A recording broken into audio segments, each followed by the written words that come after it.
Our next speaker is a distinguished Toastmaster, Tina Tomiyama, working on the Connect with Storytelling project from Level 3 of Strategic Relationships. Her speech time is 6 to 8 minutes. Who hasn't been falsely accused at some point? In the course of her very long life, Tina Tomiyama has heard plenty of accusations. Please welcome Tina Tomiyama with Accusations.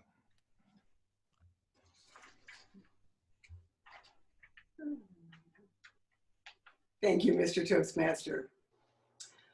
How crowded was your house? Mine held not just the 7 of us kids, but also our folks, a grandparent or two, a German au pair, and a whole series of assorted ex-cons. Now, there's a conundrum. Why ex-cons? Well, my folks were Catholic do-gooders. They supported a rehab house in Chicago, and they sometimes brought some of the overflow home. The ex-cons were fun. They taught us kids a lot. They all had a hard luck story. Some of them might even have been true. Eddie, the murderer.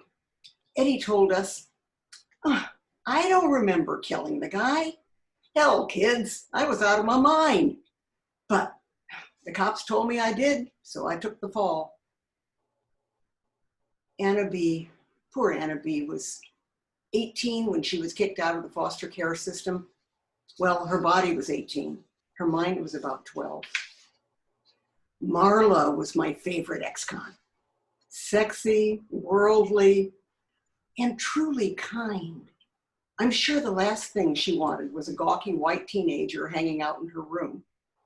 But I could listen forever to the stories of Chicago nightlife, jazz clubs, how cool.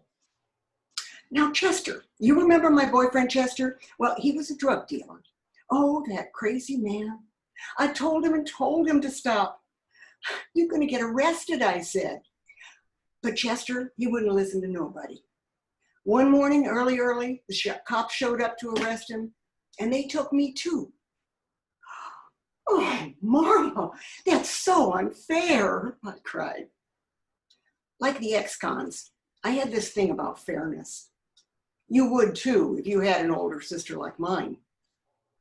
At that very moment, Sister Susie was living it up in Germany on a trip that should have been mine. You see, a year earlier, our au pair girl, Jutta, was ready to return to her home in Germany. Tina, would you like to come with me and go to school in Wiesbaden? I nearly fainted with happiness.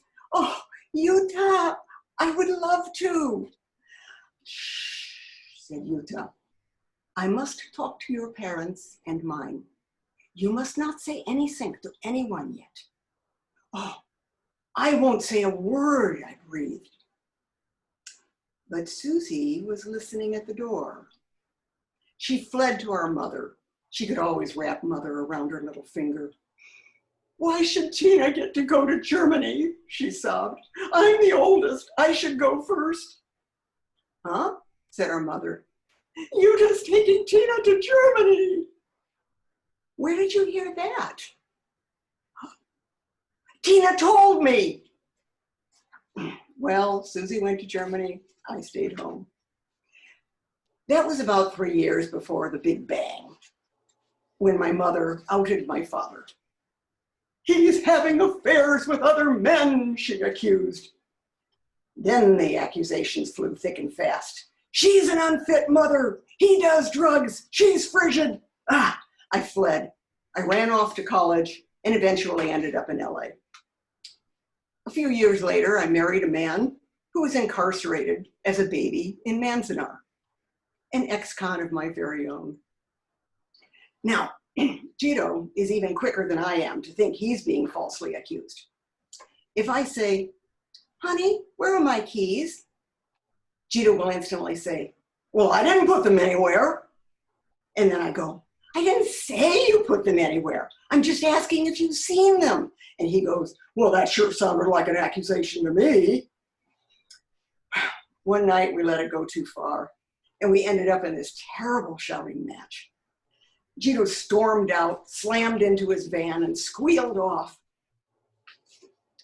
He told me the rest of the story about 10 years later.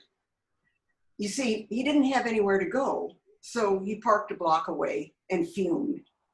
Next thing he knew, there were squad cars, cops, flashlights in his eyes.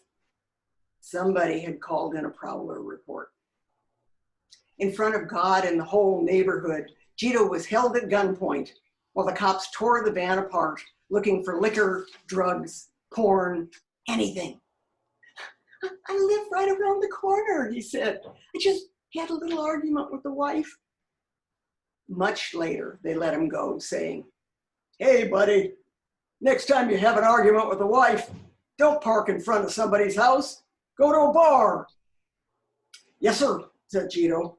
But he's thinking, a bar? It's night. I'm alone. I don't drink. My skin's the wrong color. I could get killed in a bar. Now, have we all been fingered, unjustly accused? Back in the 70s, I was working in Hollywood, going to lunch with my coworkers, Vahe and John. Vahe was an austere Armenian with a wicked wit, and John was a genial, middle-aged Japanese guy. We walked out onto Sunset, and we saw two cops rousting a working girl. We got real quiet. Just for something to say, I chirped, "Hey, either one of you guys ever been arrested?" Both Vahe and John mutter, "Yes." "Really? What for?" Vahe looks at the sidewalk and mumbles, "Rape." I stop and look at John. John one-ups Vahe. "Murder." Marla and the ex-cons with their hard luck stories. My parents, my husband, Vahe and John. Damn, who hasn't been wrongly accused? Hey, tell me your story, Mr. Toastmaster.